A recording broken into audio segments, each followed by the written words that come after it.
Ben oui, Philippe Jeté, moi, dans le fond, j'offre différents ateliers de transmission, que ce soit pour les jeunes ou pour les aînés, toutes les générations confondues, que ce soit au niveau de la chanson traditionnelle, la podorythmie, des ateliers de danse et de chœur. Je suis aussi un choreur, musicien, conférencier, chercheur. Je fais de la gestion de projets, je développe des projets pour des MRC, des villes, des organismes dans le but d'assurer la transmission, la continuité de nos traditions de génération en génération. Wow! Moi, je suis Mélanie Boucher, résidente de la région de la Naudière aussi, et je suis la présidente de Tradon, une organisation qui est vouée au développement des traditions orales, donc chansons, danse, contes, jeux traditionnels. Et j'offre des ateliers, oui, pour toute la famille, des ateliers jeunesse aussi, parce que je trouve que les enfants sont les fils conducteurs de la tradition, donc je trouve ça important de les familiariser avec ces belles pratiques-là en bas âge. Alors, on mise beaucoup sur la jeunesse chez Tradon. Et pouvez-vous là, nous en dire plus sur le défi que vous organisez?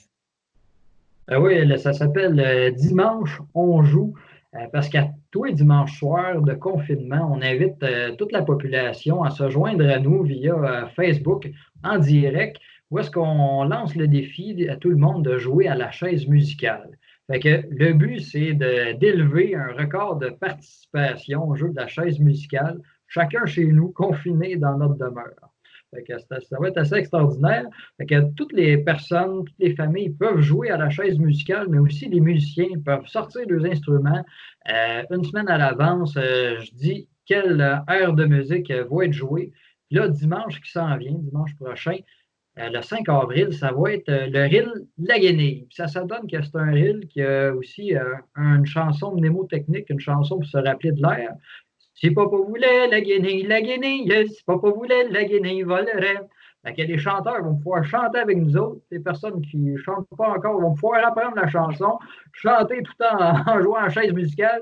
Fait que c'est vraiment inclusif, participatif pour tout le monde. Et comment concrètement les gens peuvent jouer à la chaise musicale tout en respectant le fameux 2 mètres qu'on nous recommande de distance et tout, là? Ah, ben ça, dans le fond, les gens sont confinés avec les membres de leur famille ou les colocs. Fait que ça, pour ce qui est de ça, il n'y a pas vraiment de problème. On ne demande pas aux gens de se rassembler pour jouer à la chaise musicale, bien au contraire, de rester chacun chez soi. Fait que l'idée, c'est que les gens placent les chaises, puis de toute façon, on s'assit, on ne touche jamais aux autres en jouant à chaise musicale nécessairement. On tourne autour des chaises, puis là, quand la musique arrête, clac, on s'assit sur une chaise, puis après ça, il y a une personne qui est éliminée. Mais comme c'est dans la même famille, même si on en pousse un peu, c'est pas grave, là, c'est la même famille. Il ne faut surtout pas que les gens se rassemblent là, chez les voisins ou jouent à la chaise musicale. L'idée du tout ensemble, c'est grâce au direct et au web. C'est qu'en fait, tout le monde, chacun chez soi, participe ensemble, mais séparés. Et est-ce qu'il faut s'inscrire d'avance? Comment ça fonctionne? Ben, vous pouvez aller sur la page Facebook Philippe Jeté, / médiateur du patrimoine vivant. Vous pouvez aimer la page et puis la vidéo, vous vous rendrez là, vous vous rendez là à 19h30 à tous les dimanches soirs. Puis il y a une vidéo en direct qui va apparaître. Puis vous cliquez sur la vidéo et puis vous nous suivez, vous jouez avec nous autres. Puis Mélanie, ben, ça va être votre guide, fait qu'elle peut expliquer son rôle. Ben moi, en fait, dimanche, je vais expliquer parce qu'il y a peut-être des gens qui ne connaissent pas juste la chaise musicale. Fait que c'est sûr qu'on réexplique toujours comment on fait. Puis, évidemment, je fais partie de la démonstration parce que nous aussi, on joue. Donc, Philippe va jouer de la musique, mais moi, je joue à la chaise musicale. Et pour ce qui est de dimanche qui vient, ben, étant donné qu'il y a une chanson, c'est sûr que ça va me faire plaisir de la chanter là, pour que les gens puissent l'apprendre et jouer sur la chanson aussi. Et là, ça va être tous les dimanches tant que va durer la pandémie, là. Exactement. Tant qu'on va être confiné, en fait, à rester à maison, qu'on n'aura pas le droit de se rassembler dans des lieux publics.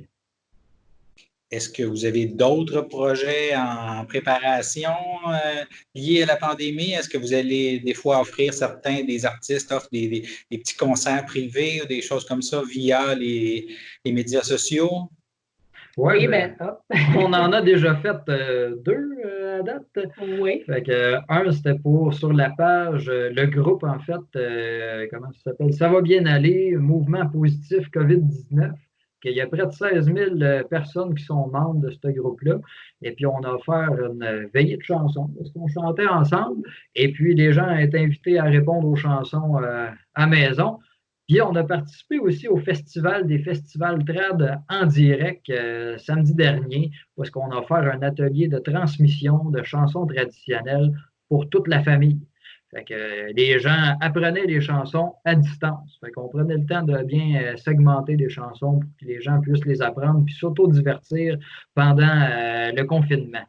Puis Mélanie a un autre projet d'ailleurs. Oui, dimanche qui vient, en plus de la chaise musicale en soirée, on va offrir à 11h en direct de la page Facebook de Tradon un atelier jeunesse, chansons, danse, jeux, apprentissage du corps aussi. Atelier jeunesse, mais aussi pour toute la famille finalement. Donc, oui, on est actif sur le web. Oui, on offre des ateliers. Surtout, moi, je trouve qu'il y a beaucoup de familles où les enfants, ils ont besoin de bouger, ils ont besoin de faire quelque chose. Donc, c'est important d'offrir ça. Puis, je voudrais juste souligner que la communauté trad, les artistes, les travailleurs culturels, les passionnés de traditionnel, en tout cas, c'est une communauté qui est très active depuis le début du confinement au niveau des en direct puis de l'organisation pour que les gens puissent se parler via les médias sociaux ou les webconférences avec Zoom puis toutes ces choses-là. Donc, il y a une belle organisation et les artistes démontrent beaucoup leur côté divertir. Les artistes sont là pour divertir la population, ben ça paraît depuis le confinement. Fait que moi, je veux dire bravo à tous ces gens-là qui s'organisent. Il y a même des gens qui se rassemblent pour chanter en direct. Oui. Il y a du monde qui se transmettent des airs instrumentales. Ils se rassemblent tous les jours parce qu'ils se rencontraient dans des sessions de musique traditionnelle dans des bars. Que là, les bars sont fermés. Fait qu'ils se trouvent des nouveaux moyens pour se rencontrer autrement et partager leur musique. Excellent. D'autres choses que vous voulez ajouter en terminant? C'est quoi le titre de ton atelier, Mélanie? Mon atelier, c'est Chantons et grouillons avec Tradon. Fait que dimanche, on joue. On se retrouve dimanche au soir à 19h30, tous les dimanches de confinement, sur la page Facebook Philippe Jeté, médiateur du patrimoine vivant. Allez aimer la page. Vous pouvez même aller rejoindre l'événement Facebook aussi qu'on a créé. C'est un rendez-vous dans le but de retrouver le plaisir de jouer collectivement, tout le monde ensemble.